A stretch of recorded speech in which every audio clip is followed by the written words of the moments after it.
وزیر اعلیٰ خیبر پختونخوا سہیل افریدی کا وفاق کے ساتھ پہلا تنازع بلٹ پروف گاڑیاں واپس کرنے کا اعلان کر دیا۔ کہتے ہیں کہ ایکسپائرڈ بلٹ پروف گاڑیاں کے پی پولیس کو دی گئی ہیں۔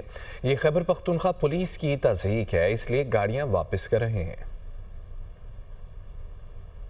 بلٹ پروف گاڑیاں جو آؤٹ ڈیٹڈ تھی اور ایکسپائر ہو چکی تھی، پرسوں انٹیریئر منسٹر صاحب نے جو ہیں وہ ہماری پولیس کے لیے تحفے میں دی ہیں، جو میری پولیس کے ساتھ، میرے پولیس کے شہداؤں کے ساتھ اور 80,000 سے زیادہ شہداء جو اس صوبے نے پیش کیے، ان کی تضحیق میں سمجھتا ہوں کہ ہے، اور آج میں نے باقاعدہ فیصلہ کر دیا ہے کہ ان کو یہ ہم واپس کریں گے انشاءاللہ تعالی۔ پاک افغان پیس ٹاکس دوحہ میں ہو رہے ہیں اور ہم اس کو خوش آئند بھی سمجھتے ہیں۔ لا اینڈ آرڈر کی سچویشن صوبے میں خطرناک ہے۔ خیبر پختونخوا کی پالیسی خیبر پختونخوا کی عوام اور خیبر پختونخوا کی حکومت طے کرے گی۔